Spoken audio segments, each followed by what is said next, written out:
I am AJ Lang, Chair for Board of Zoning Appeals. We do have a quorum, so let's go ahead and get the meeting called to order. Roll call. Yes, Brian Rutherford, Present. Daniel Ryan, Present. Rosemary Mail, Present. Tim Orick is joining us on Zoom. And I'm present. Thank you. Andrew Belt is absent, and AJ Lang. Here. And then I will go ahead and proceed with the hybrid statement. Okay. This meeting is now being recorded in the board hearing room with Board of Zoning Appeal members attending in person. There's also an option for virtual attendance on Zoom webinar. For Zoom participants wishing to speak, please use the raise hand function in the Zoom app at the start of the agenda item on which you desire to comment. Comments will be received from in-person attendees first, followed by Zoom participants. When it is your turn to speak, the moderator will recognize you by the name or phone number used to join the Zoom webinar, and your microphone will be unmuted. Please state your name and the city and state where you reside for the record, followed by your comments. All public speakers will be limited to 3 minutes unless the chair designates a different time period. If you are having trouble with Zoom, please call 913-715-9666. Board members, staff, and presenters, please state your name every time you begin talking, and please speak into the microphone so that your comments can be transcribed for the record. This is a public meeting. We are presenting live and recording the meeting. Thank you. Thank you. Are there any additions, deletions, or revise for the agenda? I do have one item under board report, item number C. Jay would like to address us about training coming up. Other than that, do I have approval of the agenda? Approval. Motion to approve. Second. Second. All in favor, say aye. Aye. Aye. Opposed? All right, disclosure of conflicts of interest. Does any of the board here have a conflict of interest regarding this matter? None? No. None? No. None. Disclosure of any external contacts or discussions regarding the application? No. Board indicating none. The approval of the minutes for July 12th, 2024.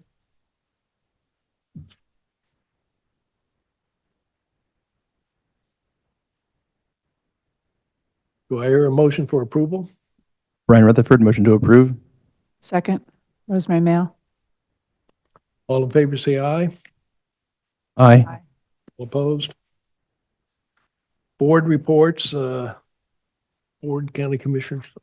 Thank you, Mr. Chairman. Sean Pendley, County Planning Staff.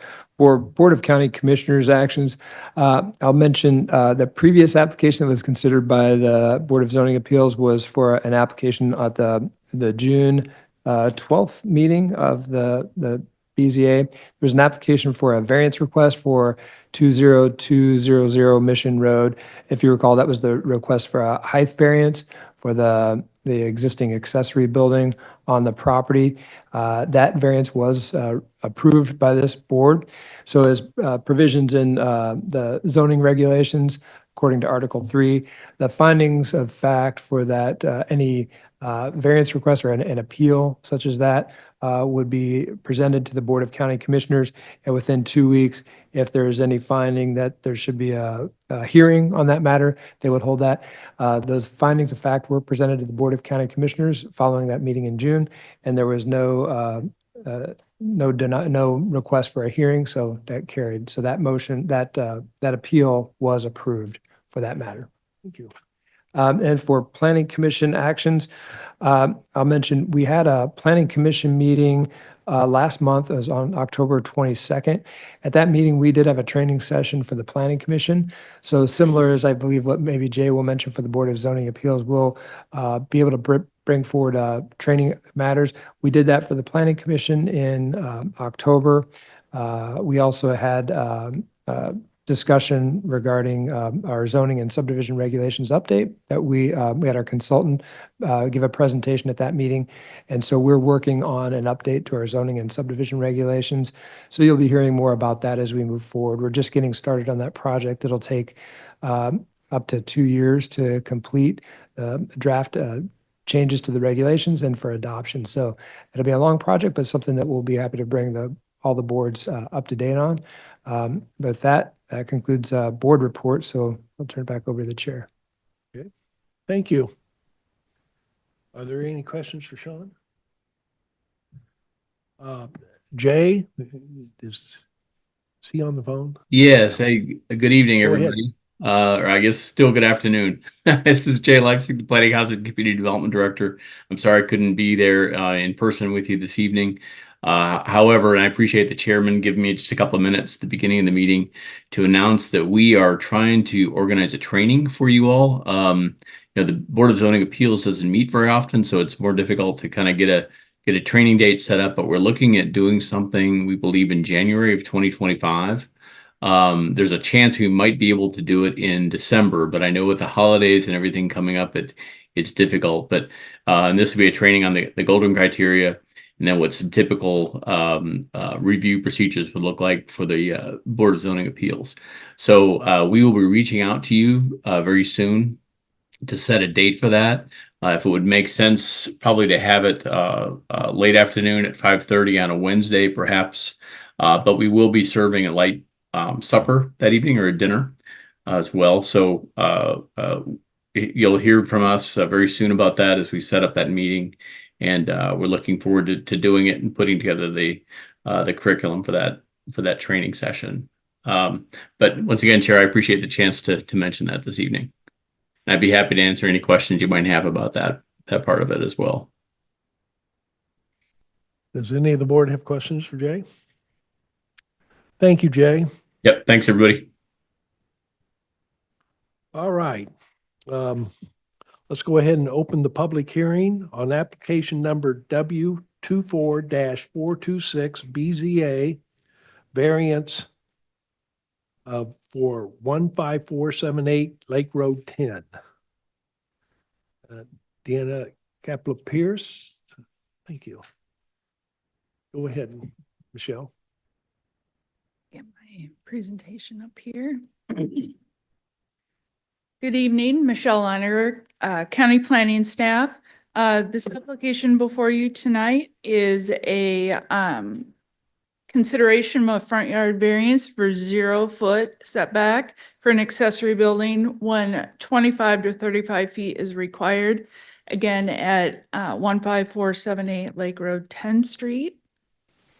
And just to kind of explain to you the code requirement, the front yard setback for that zoning district is 35 feet. Our code does offer some relief for non-conforming lots that are smaller than, legally smaller than what the code requires. And so it allows for that relief of 25 feet. So we're trying to catch both of them in case it's replatted.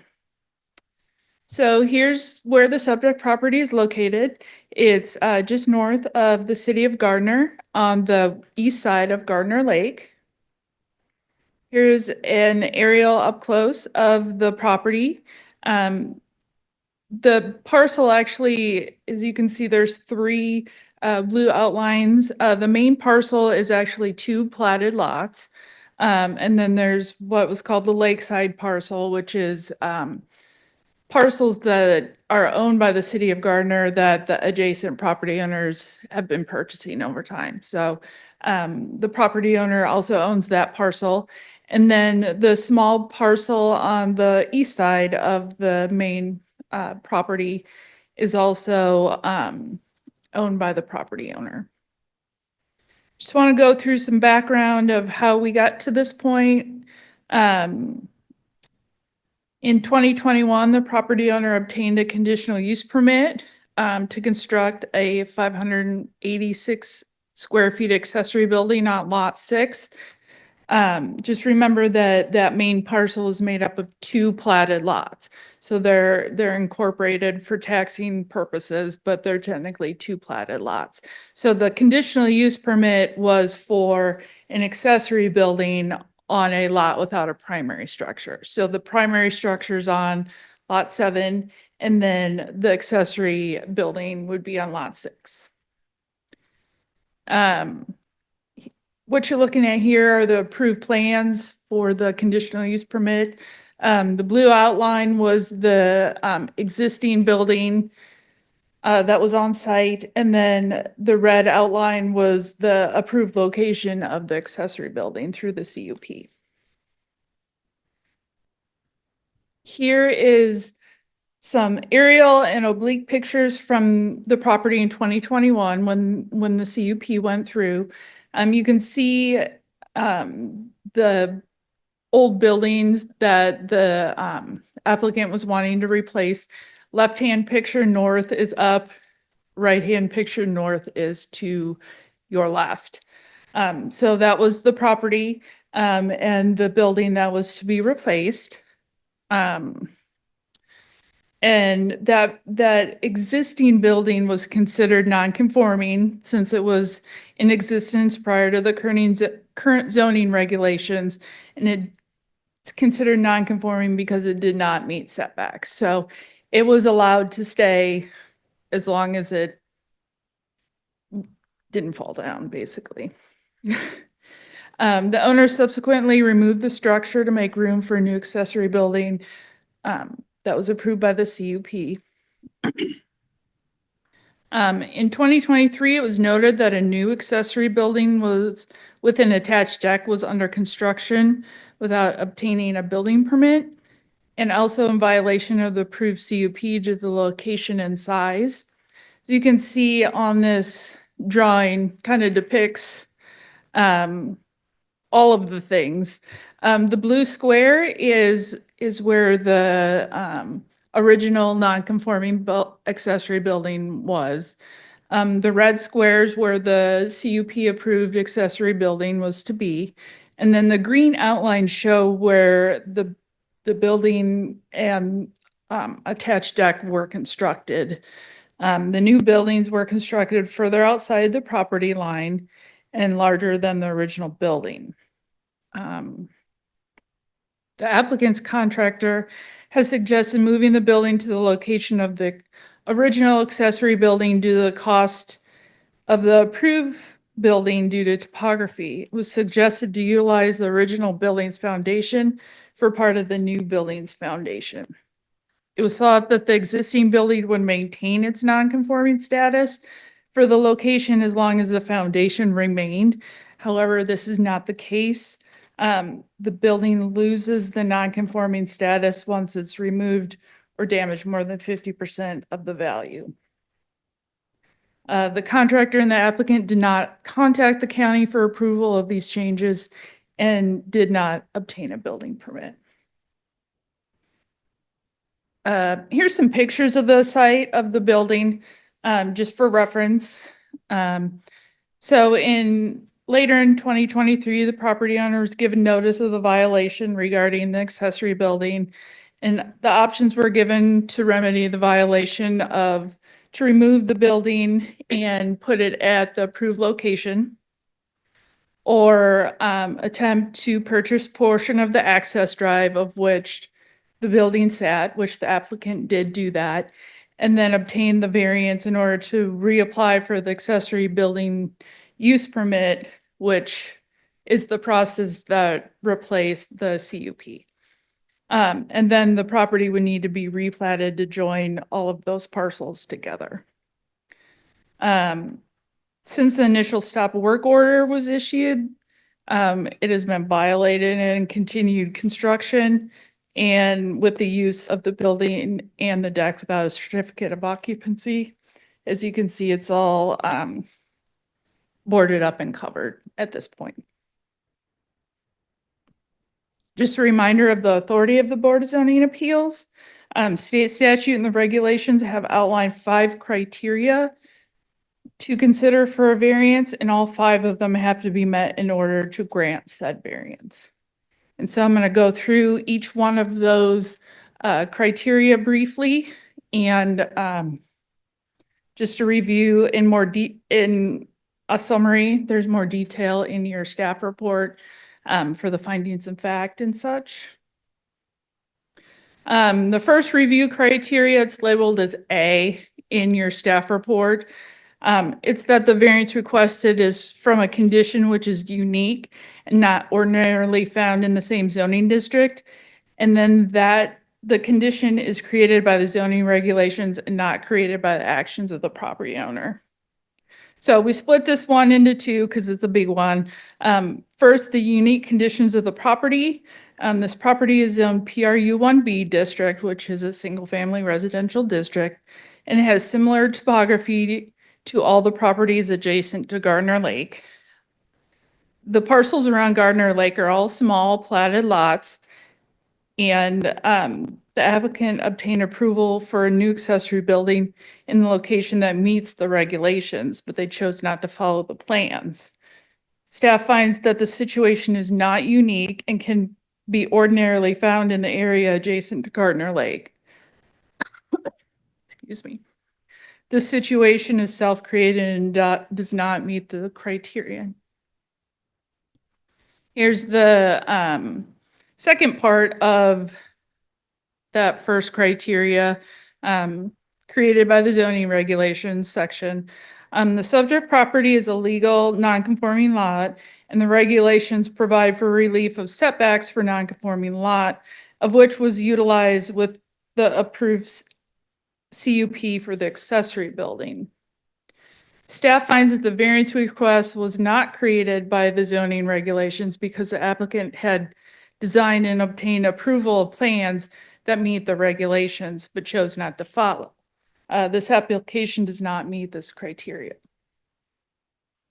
Review criteria 2, which is B in your staff report, is that the granting of the variance will not adversely affect the rights of the adjacent property owners or residents.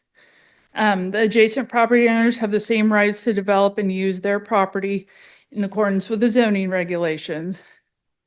Setbacks are regulated to help create a uniform streetscape and to allow for open visual areas for safety.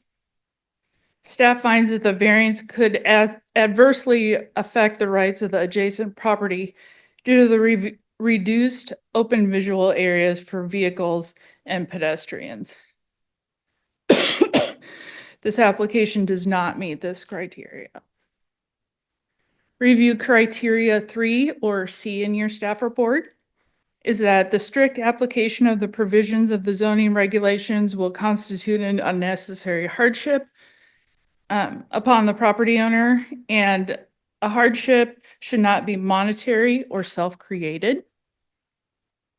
The property is developed with the intended use of single-family dwelling and is able to continue with this use.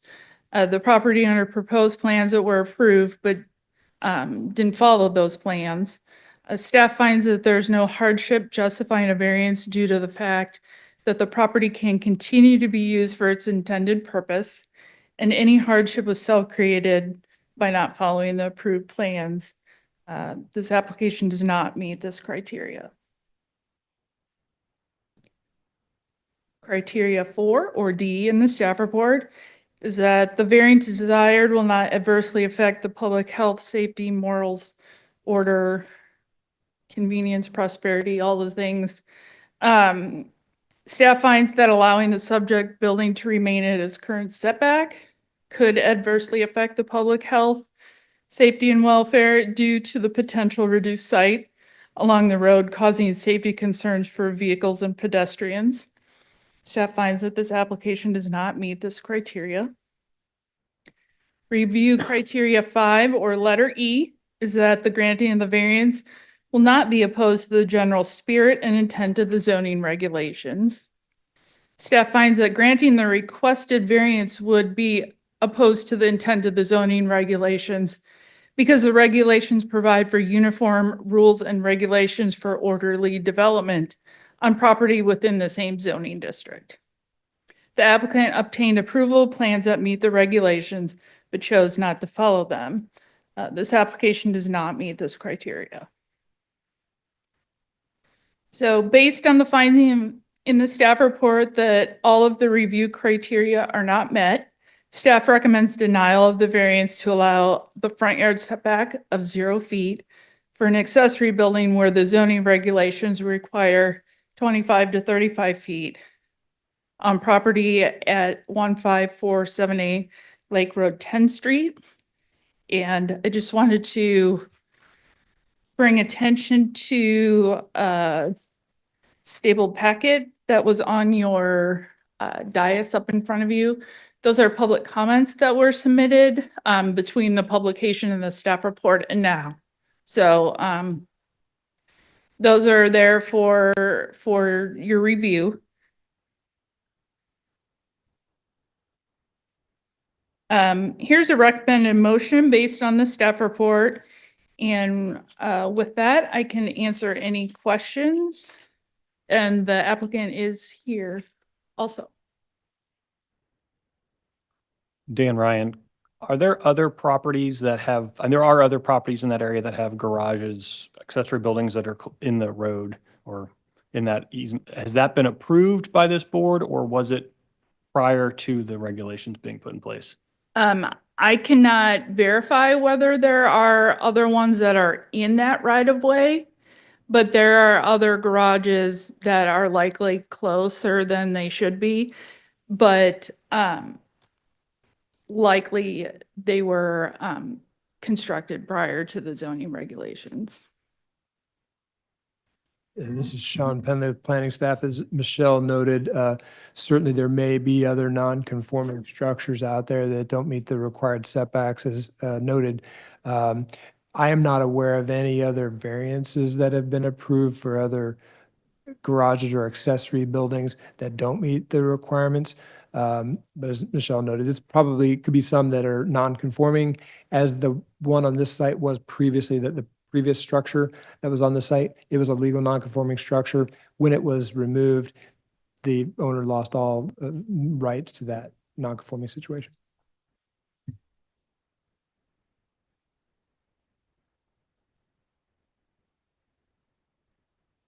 Any other questions for Michelle?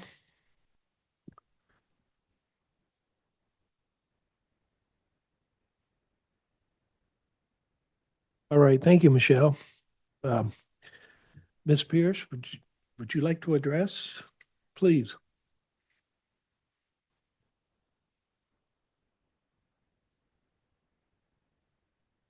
So I did prepare a couple things that I wanted to share to give a little more context to the situation, if that's okay, or if you would just prefer me to answer questions. Well, first of all, Speak into the microphone? Okay. thank you. Is it okay if I share a couple additional bits of context, or did you have questions you wanted to ask me first? No, do your presentation, and if they have questions, they'll ask. Okay, perfect. Okay, so first I did want to thank you for taking time to consider this. As Michelle went through, there are a lot of things that don't conform here, and we realize that and we understand that. But we do feel that there are some additional pieces of information that might help you understand how we got to this place. So the structure that was there, we were informed by our general contractor that if we left, as Michelle said, if we left the core structure in place, being the north and west walls, that we would be grandfathered in and it would be fine to leave the structure where it was and just improve upon it. In that time, we had invested about $20,000 to create the new structure. And when the original plans were submitted to the county, we had gone to do some additional cost evaluations, and he came back and told us it would be approximately $100,000 to $125,000 to accommodate the setback. So I don't know that you could see well in those pictures, but the grade of the backyard is about a 60% grade. It's very steep. So accommodating a 25-foot setback would put us well down the hill and really would be unusable. To do it, it would have to be piered in a way that would be cost prohibitive. And that's where our contractor had come back to us and said, well, wait, you don't have to do that. You can keep the garage where it has been for the last 80 years and simply build upon it, right? So we had, in good faith, believed that that was accurate. We didn't realize until March of this year that not only was that not accurate, that he didn't open the permits he was supposed to. He didn't close the permit on the main house. He didn't open the permit on the smaller structure on the property. I had to go back, we had to go back and close all the permits he didn't close, open the permits he didn't open, close those. So I've been doing a lot of back work, right, to try to resolve all of the issues that he's created. But now here we are in the situation where we've invested a good bit of money in this new garage. It's sat for 2.5 years now in sort of this limbo state because there wasn't resolution to how to move forward. And it is, I agree, it's an eyesore for the neighbors, which bothers me terribly. I don't want anyone to have to look at this half-built structure. We would like to finish it. We would like to make it nice. The whole reason that we took down the 80-year-old dilapidated building is because we wanted to have a nicer structure there for us and for the neighborhood. So that's some of the thinking behind what happened there. I do also, the pictures I think were good, but I also do want to give a little context to the space of the road. So directly in front of our garage space, it is 30 feet wide. So the gravel from the garage to the other side of the road is 30 feet. When you go north and south of our home, it reduces to 15 to 20 feet, and actually 2 properties down, it is only 13 feet wide. So the fact that the road, so yes, we have a 0-foot setback, and I'm not trying to dispute that. I'm just saying the theoretical road where people drive, we have probably a good 15 feet from the garage. So I didn't want to give the appearance that the garage was right on the road area where people are driving. It actually sets back a good bit because the road is so narrow, 2 houses down from us, that the theoretical road is very narrow and it's a single lane. So just trying to provide a little more context to the garage itself, so it is not directly on the road, just for awareness there. I think those were the main points. I would really like to find a path forward. I know that we're in a bad place, and I know that I don't want to besmirch the contractor. I don't know what was in his head. We no longer are in contact with him. So I don't want to say that he was doing things that, I'm not even going to say what he was doing. I'm just going to say I know where we are now, and we are in a bad place, and I'm trying to find a positive path forward. In the time that I've had an opportunity to work with the county, they have been so good to work with. Everyone has been so helpful. John, who did our inspections of the main house and the small structure, found things that could have led to the house burning down. Like, I'm not trying to get around any rules or regulations. I want to find a joint path forward that is amicable to the county and for us. And, you know, we'll do anything necessary to help it comply. But moving the structure is not anything that could be feasibly done. And I mean, at this point, even tearing it down isn't something we have the funds to do. So, looking for a positive solution.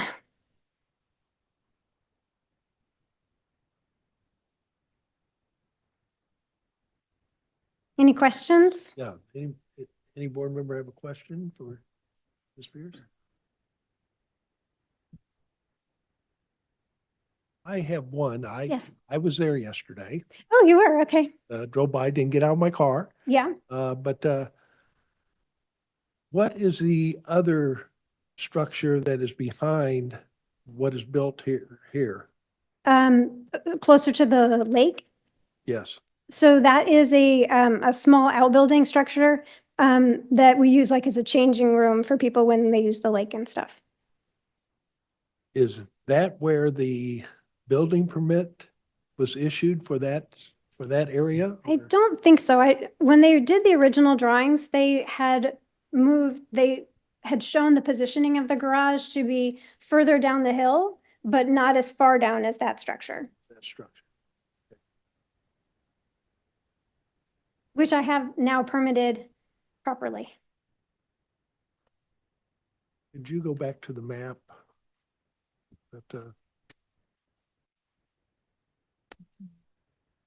Yes, thank you.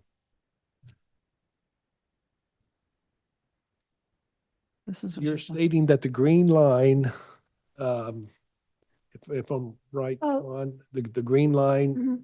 is where the existing garage is? So the green line with the blue line within it, the blue line is where the original structure was, and the north and west walls were the ones that were kept. The green boxes are where the new garage is, and, the deck on the backside, I believe. The deck. Mhm. So in other words, the contractor knew it was already 4 feet over. I don't know if he knew that or not. So if you look at where the original garage was, I was never told when we purchased the property that we were purchasing a structure that was not on our property. But yes, I didn't realize he brought it forward. I thought it was on the blue line completely.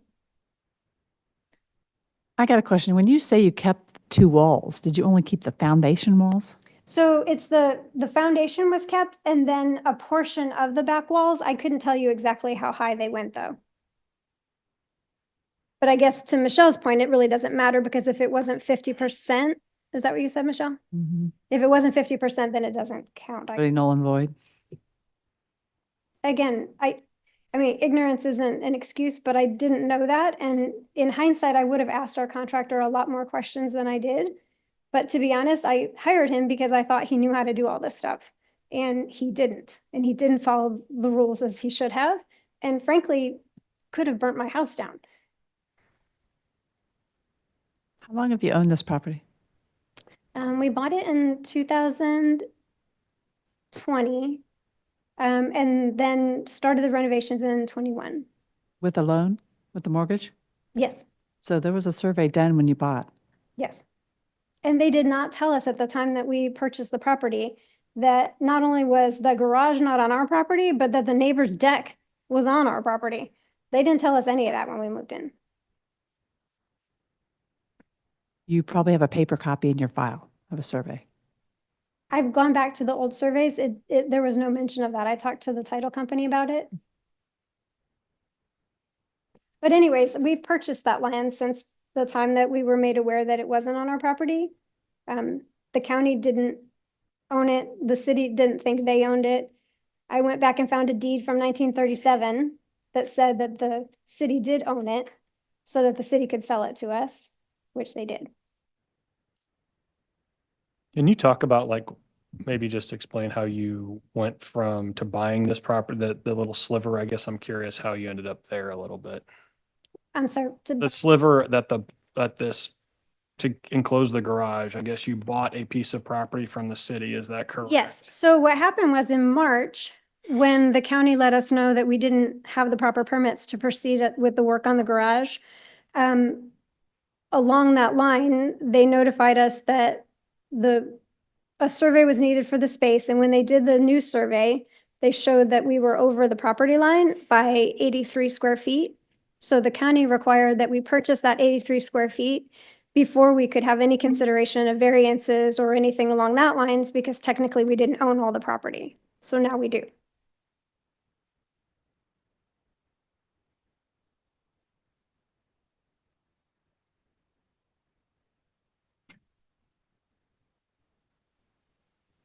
So as these things have been brought to our attention, I'm trying to address them all as we come upon them. There was a lot more of a mess than I thought. But like I said, I'm trying to find a positive path forward so that we can finish the garage. I mean, the walls are, you couldn't see because it's covered, but I mean, the walls are there, the roof is there. There's only a little bit that needs to be done to finish the structure and to complete the project. This is Tim Orick. Can I ask a question, please? Yes. Did y'all ask the building contractor to show you a copy of his building permit? No, I didn't. And I regret that now. I can't imagine a property owner not thinking that we need a building permit. Where is it? I mean, to be honest, the reason we have a general contractor is because I know nothing about building. And He was someone that came recommended to us. I trusted him, again, probably more than I should have. But when he said he was doing all the things he was supposed to do, I assumed he was. Yeah, and trust me, my sympathies for getting involved with what sounds to be obviously an unscrupulous contractor, but at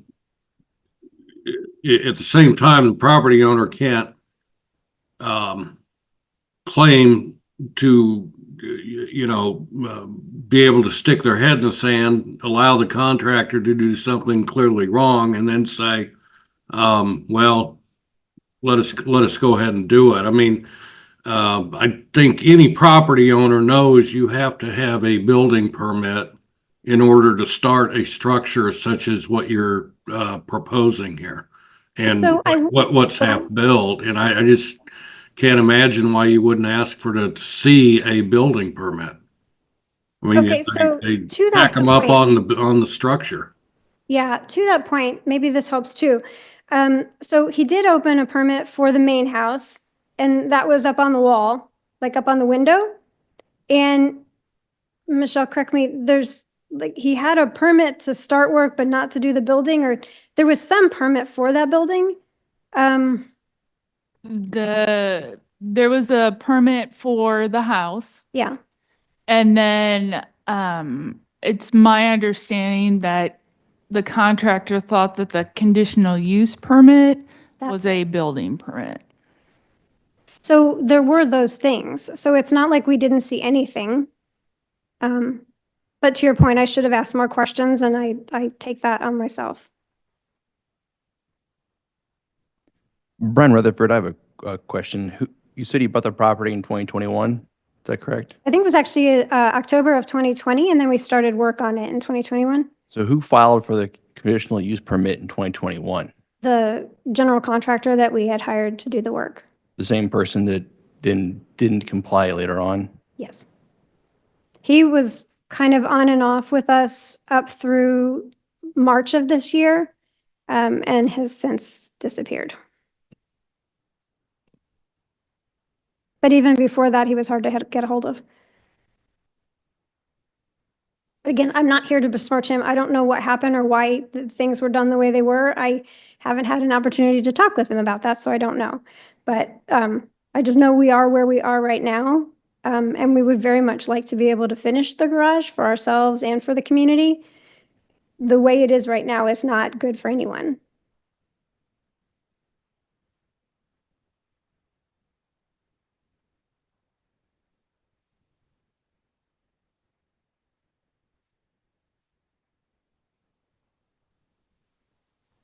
Are there any other questions for Ms. Pierce regarding this issue? None from me. Thank you. Thank you.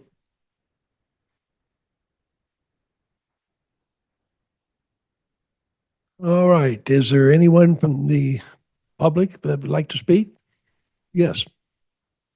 If you'd please come up to the microphone and identify yourself, sure appreciate it.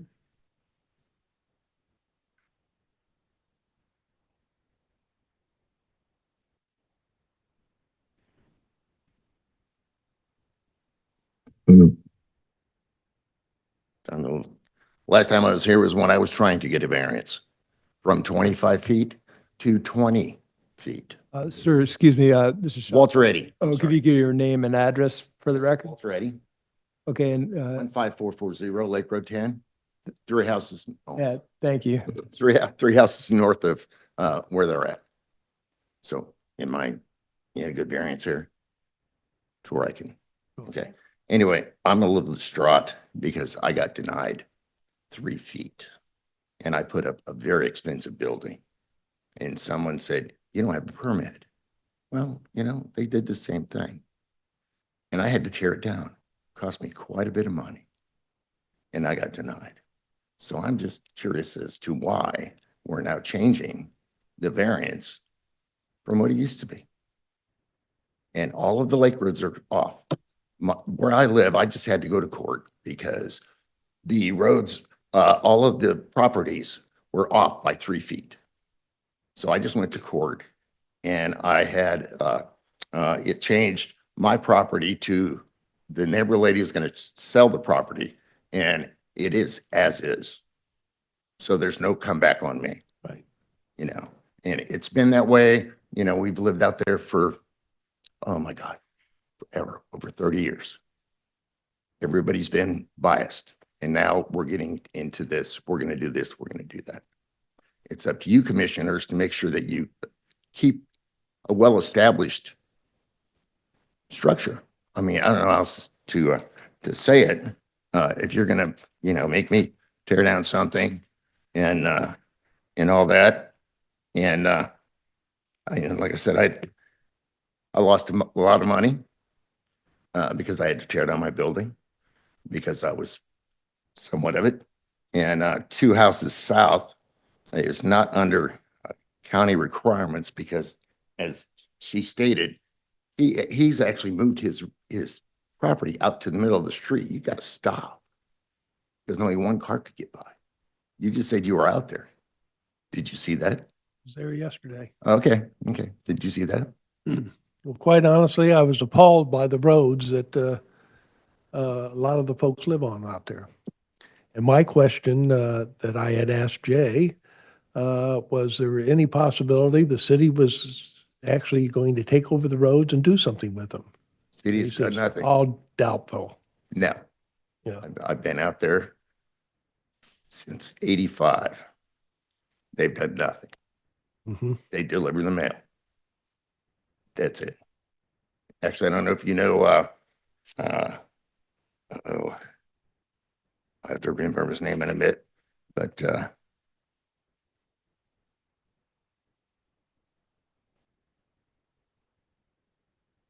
anyway, I do have sympathy for them. They've spent a lot of money on what they're doing, but I went through the same thing. I lost tons of money because I didn't follow the county rules and regulations. And you can look it back on my address, 15440 Lake Road 10. And when I was denied of the variance, and I asked for 3 feet from the 25, they're asking for 0. You know, to me, it's appalling. No, they're asking for 35 feet variance. I know, Yeah. I know, right to the road. I asked for 3. Yeah. Okay. From the 25 or so, sorry. Sometimes I get a little irritated on people trying to bend the law, so to speak. You guys are the law. So you can make your rules. If you grant it, there's going to be a lot of people there that are going to be very irritated. First but it's of your all, decision. we don't make the laws. No, oh, no, The no, state of no. Kansas has Okay. made the laws. Yes, correct. But you make the zoning and regulations. Right. Yes. Right. I've been up here a few times. So, All right. Is there any questions? And thank you very much. all righty. Have a nice evening.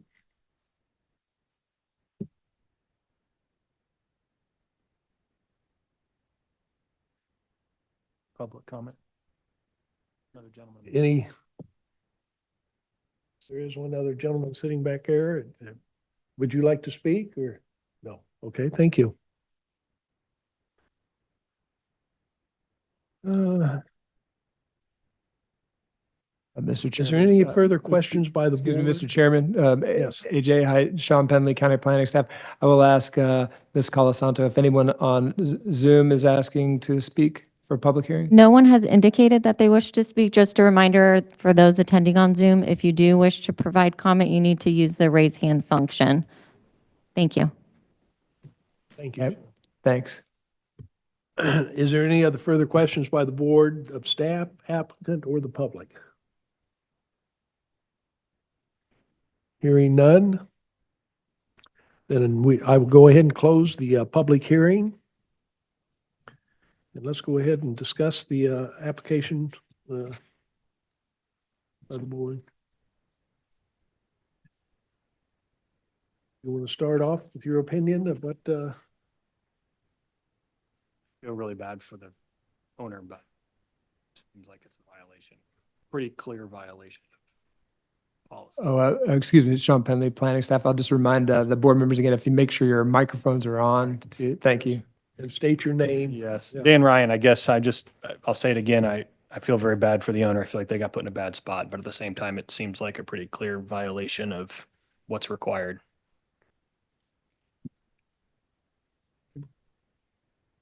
Brian Rutherford, yeah, I echo Dan's comments that it does definitely seem like a fist of bad luck, but I can speak on my own personal experiences where there's changes I wanted to make to my living situation in my home that I am grandfathered into from it was done 60s and 70s when different rules and regulations existed that I could not do today. So I have foregone do those changes myself. So I have been in situations where I wanted to make modifications and been restricted from doing that. Is unfortunate, but I look at the situation where it is as the gentleman talked about, is a significant reduction down to 0 variance. In fact, it's actually encroached further into the streetway than the previous one. So there's several instances of poor logic or not sound thinking, just sanity checking the progress, the position, the placement. Permits were issued, it was approved, that didn't get followed. Yes, it would have been costly to have done it that way, but it felt like that may have been something that should have been investigated or questions asked. If there's a significantly reduced alternative, how is it so much cheaper? Is that legal? Is that permissible? Those kind of questions can come into play and maybe be a natural course of action. So I don't know where you're at, AJ, on the topic. Thank you. Rosemary Mail. I feel very hard for you, very sorry for the situation. Obviously, it was a contractor that wasn't vetted the way he should have been, and I can't agree that it shouldn't be tore down. I mean, even if you would have thought about cutting it in half and trying to suffice, but it doesn't fit the rules. And if we go against the rules of how the county set up their standards, it will cause issues throughout the county if extra variances are given for this type of situation. So I am also against allowing it. Thank you. And I feel the same way you do, Rosemary. I think it's a bad situation that the contractor led someone down a primrose path and then just left them. Yeah. And I am sure it was probably a licensed contractor in Johnson County, which even makes it worse. The thing about it is that the test in order to become licensed and everything in the county is quite tough. And then for somebody to come in and not even follow that, and especially if they told the owner that they had done everything, yeah, shame on him. However, I tend to agree that this is going to a 0 lot line. I have a big, big problem with that. It's a strong visual issue. Well, I know that it's just like the reason why I asked about the streets. Will they ever become public? Boy, there would be a heck of a battle when they go for the easement and all of a sudden you have a garage. The county's buying the garage. And and if the streets or the city would be buying the garage if they're city streets, but I just don't see it. I'm sorry. I still, the thing that really bugs me is why they had you buy that piece. That just does not make sense why that even happened. Would you like me to address that? Yeah. Michelle Leiniger, County Planning Staff. The situation was that the building was built into, it acts as right-of-way that's owned not by the property owner. You cannot ask for a variance to build on somebody else's property. So they had to own the property and then request the variance for that setback before they could even come here, because we can't request a variance for you to build over the property line onto your neighbor's property. So that was the property that they purchased in order to be able to get to this point. Sean Penley, planning staff. I'll elaborate that just to what Michelle pointed out. That was essentially right of way, the road. As Michelle noted, the owner couldn't request a variance on property that they didn't own. The city of Gardner owned that parcel. We indicated that there would be no way to act on that application on that property until they actually owned it. And so they could contact the city of Gardner to see if they would be willing to release that or use a quick claim deed or whatever the process would be. They acquired it through a deed because the county or the city did not have any interest or need for that.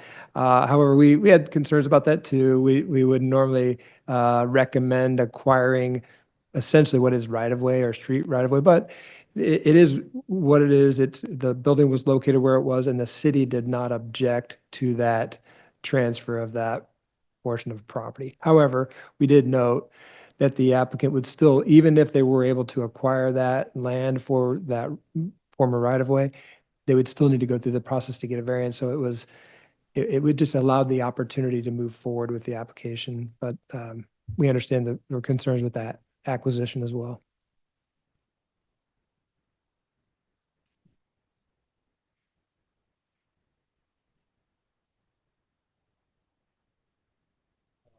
Any other comments online or?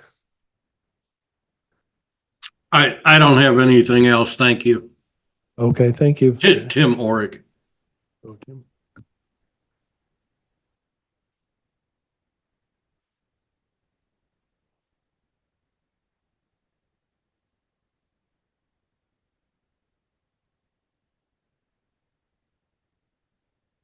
If you need to go to the microphone, please. That won't necessarily affect the decision here, but just a point about the roads. So because no one upkeeps the roads, no one actually knows where the roads are.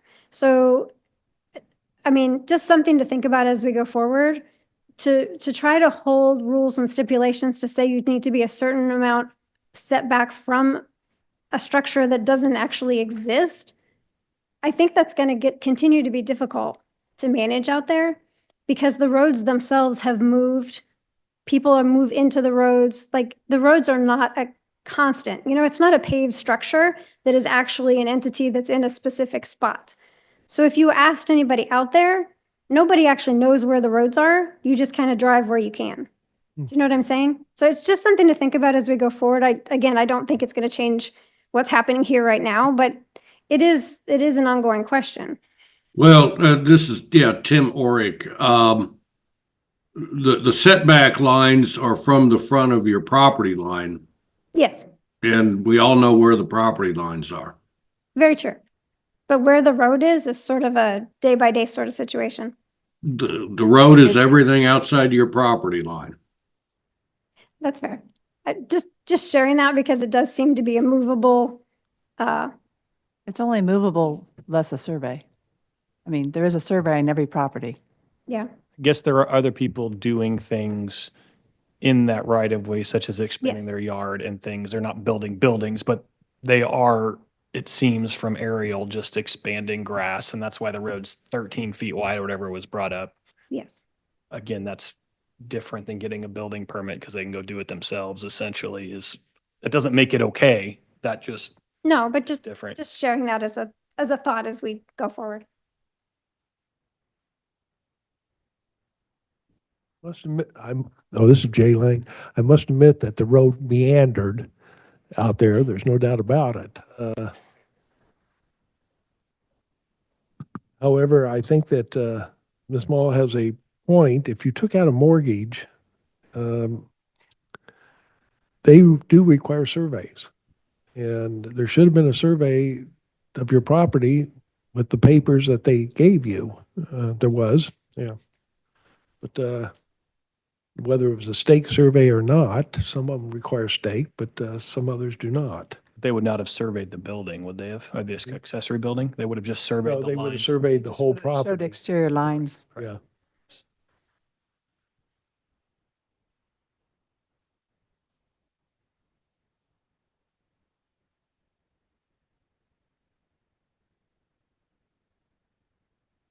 We can't, we can't pick up any of these comments on the record since this is not on microphone. I understand, Sean. Yeah.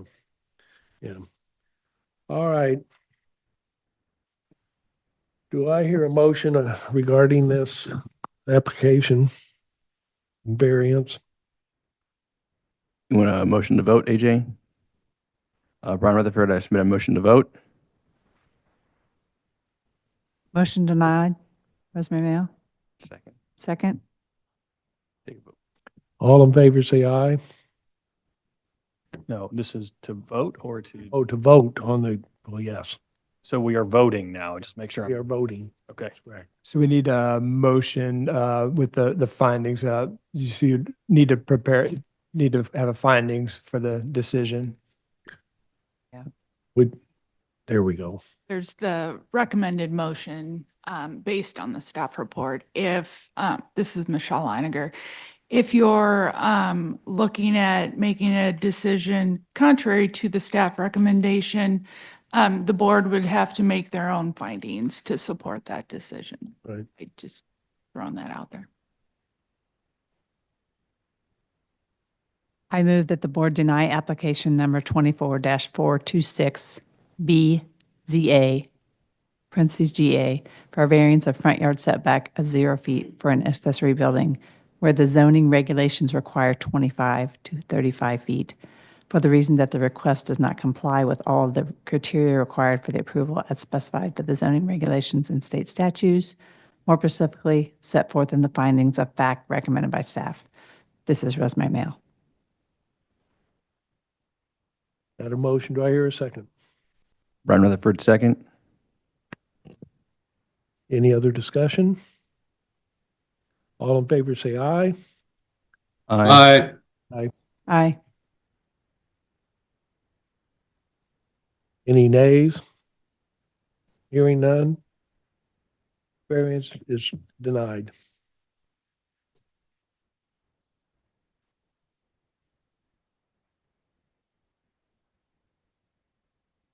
Do I hear a motion for adjournment? Dan Ryan, move to adjourn. Rosemary Mayo, second. All in favor, say aye. Aye. All opposed? Meeting's adjourned.